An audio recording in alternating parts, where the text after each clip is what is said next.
Hello. Just coming on here to say that in this video, I misgender the author by accident.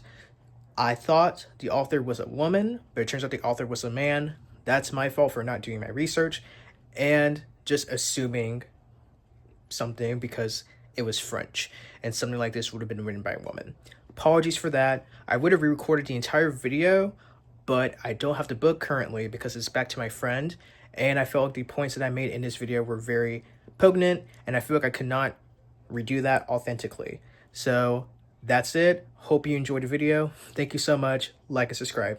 Today, I want to discuss The Woman Who Says No, Françoise Gilot on Her Life with and Without Picasso by Malte Herwig.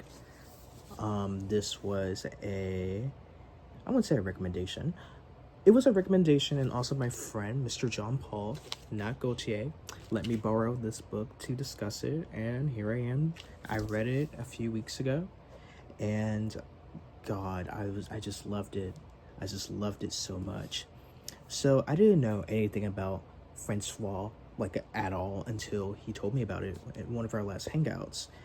And he was like, yeah, I feel like you will like this woman. I feel like you two share a little bit of the same qualities, and you're really like the type of person she is. And he was absolutely right.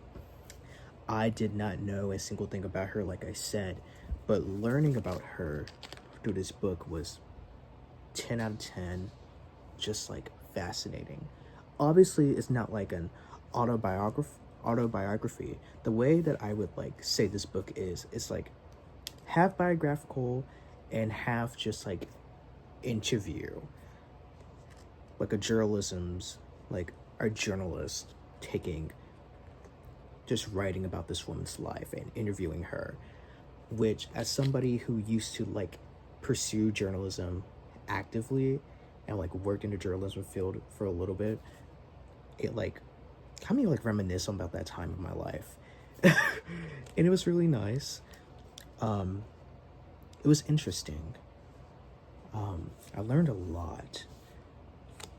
First of all, I didn't know that Mr. Picasso was such an a-hole until this book. The only thing I knew about Picasso was some of his paintings. I did not know anything about his life, how he grew up, anything about him. All I knew was just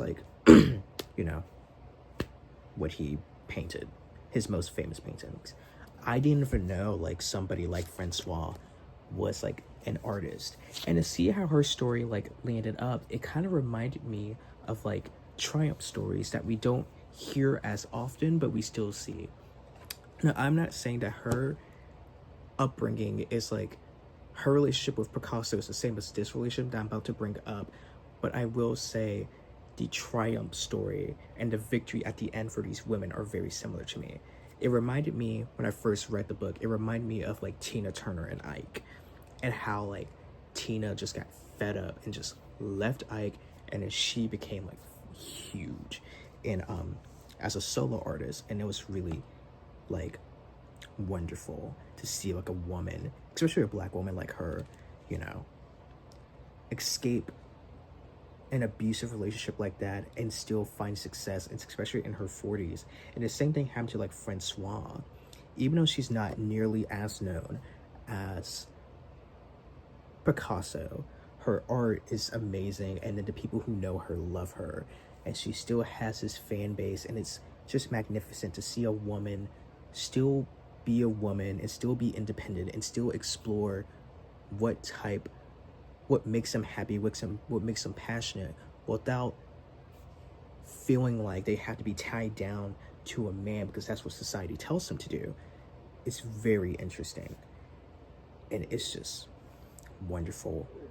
And when I first got the recommendation for this book, and I found out about Picasso, one of my initial thoughts was kind of John Lennon and Yoko Ono, but specifically how Yoko Ono was an artist.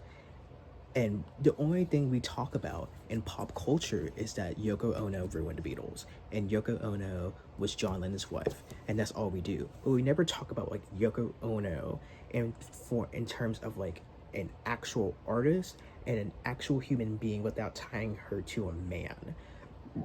And I like how this book, it's like, they mention Picasso, obviously. He's literally in the title. But it's less about her, it's less about how Picasso made an impact in her life, and more about like, Picasso was a part of your life. Obviously, we have to talk about it, but let's also talk about so many other things that you have done before Picasso and after Picasso, and how you're living your life now. And I think that's just astonishing. And I think only a woman or somebody who truly cares about women could write something like this and interview Françoise the way that she did. 10 out of 10. Would recommend it 100%. Before I go, I would say this one thing. I didn't know she died like fairly recently, in the past like 2 to 3 years, and she was 101, almost 102. That's insane. That's insane. And a decent amount of this book mentions how like she's almost depressed about being alive. Like, she does not want to be alive anymore. She's just, not because like she's like suicidal or depressed, but she's just old. She's just old and she's just tired of life. But the one thing she's gonna keep doing is keep writing, and not keep writing, I'm so sorry, but keep painting and keep doing her art. And that is the main thing she's gonna do with the rest of her life, and that's what she did until she died. If you are an artist, if you care about women, if you care about stories, this is a book I would recommend. And it's fairly short, less than 200 pages. Loved it, loved it, loved it. Like I said, if you're an artist, if you support women, if you just want to learn about somebody you've never heard about before, get it. All right, that's it. Thank you so much. Like, share, subscribe, all that stuff. And I'll catch you in the next one. Woo.